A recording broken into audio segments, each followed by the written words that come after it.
Bugünkü buraxışda biz sizinlə vəhşi təbiətdə gəzərkən üstünüzdə hansı vacib əşyalar olmalıdır, bu haqda sizə məlumat verəcəm. Hər birimizin çantasında belə bir mini çanta olmalıdır.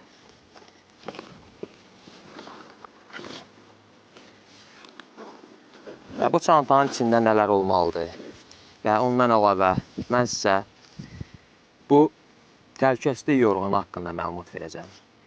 Məsələn, trekking yürüşlərində bu nə deməkdir? Bu marşrut gecəni qalmaqla olur və daha çox ekstremal bir yerlərə marşrut növüdür. Məsələn, 5 kilometr, 10 kilometr və ya daha çox ola bilər və bu enişli yoxuşlu yollardan və zirvə yürüşlərindən də ibarət ola bilər. Belə məqamlarda hər zaman çantamızda təhlükəsizlik üçün müəyyən əşyalar olmalıdır. Və onlardan biri də təhlükəsizlik yorğanıdır. Anidən çaya düşmə təhlükəsindən qoruna bilərsiniz. Məsələn, hava birdən dəyişə bilər, yağıntılı ola bilər, islana bilərsiniz. Uzun müddət təbii ki, bu islah vəziyyətdə qalmaq təhlükəlidir.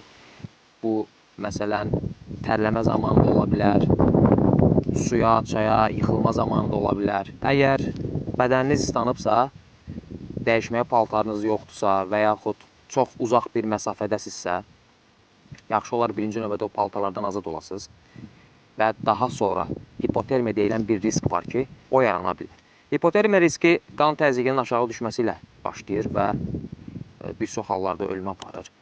Hipotermiya riskinin qarşısını bu təhlükəsizlik yorğanı ilə ala bilərsiniz. Məsələn, bunun həm üstündə fiti də var. Təbii ki, təbiət yürüşlərində hərəkət zamanı bu fit bizə çox lazım olur.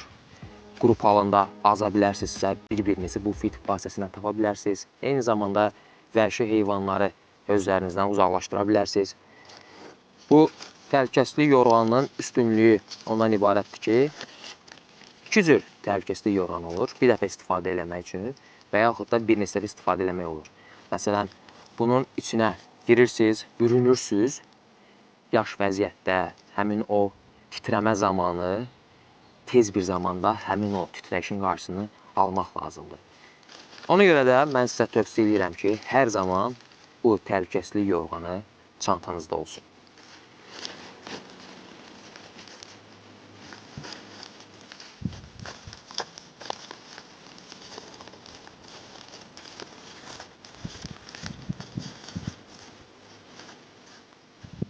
Təhlükəsizlik yorğanının bir digər növü də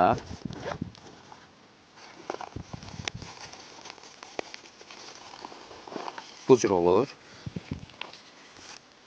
Bu olmasa belə bunu da istifadə edə bilərsiniz. Həm nazikdir, cibinizdə də rahat yerləşir. Heç çantanızda olmasa belə cibinizdə olsun. Çünki birdən çantanızı itirə bilərsiniz. Amma üstünüzdə olsa həm suya da davamlıdır və üstünüzdə olduğu zaman istənilən an onu istifadə edə bilərsiniz. Gecə qalmaq üçün, məsələn, əlinizdə hər hansısa bir şərait yoxdursa, çadırınız, yataq kisəniz yoxdursa, bu yorğana bürünərək gecəni keçirə bilərsiniz. Və burada digər əşyalar var. Məsələn, baş fənəri. Bu da hər zaman yaxşı olar ki, üstünüzdə olsun. Bəlkə heç planınızda yoxdur gecəni qalmaq və yaxud da gecəyə düşmək. Ani bir yolu itirərsinizsə, heç nədən, ani bir vəziyyətdə yolu itirsəniz, azsanız, gecəni meşədə və yaxud təbiətdə keçirməli olsanız, işıq sizin üçün çox vacib olacaq. Baş fənərin üstünlüyü odur ki, o hara baxsanız, işıq düşəcək. Əllərinizdə hansı bir vasitə də varsa, onu rahatlıqla götürə bilərsiniz. Tutaq ki, həm fənəri əlinizdə tutmaq məcburiyyətində qalmırsınız. Baş fənərindən əlavə olaraq, yaxşı olar ki, üstünüzdə digər bir fənər də olsun. Fənərin nə qədər çox olarsa, bunun heç bir ziyanı yoxdur. Bir neçə növü var. Yanıb sönürsə, bu təhlükəsizlik üçündür. Sizi axtaranlar daha rahat tapa bilər. Digər bir əşyamız maqnezium daşıdır. Buna bəzən maqnezium çubuğu da deyirlər, çaxmaq daş da deyirlər. Bu nə işə yarayır? Vəhşi təbiətdə gəzdiyiniz zaman yenə də üzərinizdə hər hansısa bir yandırıcı vasitələr olmalıdır. Amma maqnezium daşının üstünlüyü odur ki, bu suya da düşsə, yenə də rahatlıqla hər hansısa bir ocağı qalamatda sizə çox kömək olacaq. Təbii ki, bu maqnezium daşıyla istənilən otun üstünə, ağacın üstünə vursanız bu yanmayacaq. Bunun üçün nə etmək lazımdır? Bundan əvvəlki buraxılışda mən sizə məlumat vermişdim. Ağacları nazik formada doğramaq lazımdır və onları nazicə soymaq lazımdır ki, o nazik qabıqların üstündə siz bu maqnezium daşıyla onu rahat yandıra bilərsiniz. Bundan əlavə, mən sizə tövsiyə edərdim ki, xüsusi bir yandırıcı vasitələr var. Adi bir belə balaca parça və yaxud bu pambıq parçası da ola bilər. Adi pambıq material da ola bilər. O, ocağın yanmasına daha çox kömək olacaq. Elə maqnezium daşıyla çaxmaq daşını vursaq üstünə bu yanacaq.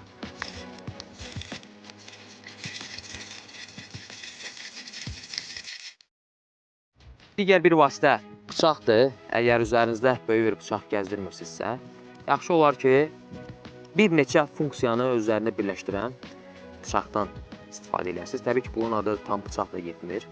Burada kəsici yeri də var. Məsələn, burada mişar yeri də var. Hər hansısa bir ağacı kəsməkdə sizə kömək ola bilər. Burada konserva qabağını açmaq üçün eyni zamanda qayçı da var. Belə bir vasitələrdən istifadə eləməyi sizə tövsiyə edirəm. Bir neçə funksiyanı öz üzərində birləşdirən belə bir bıçaq dəstindən istifadə etməyi sizə tövsiyə edirəm. Mən sizə adi belə bir bıçaqla bir kötüyü necə bölmək olar? Onu da mən sizə göstərəcəm. Çəkib sizə təqdim edəcəm.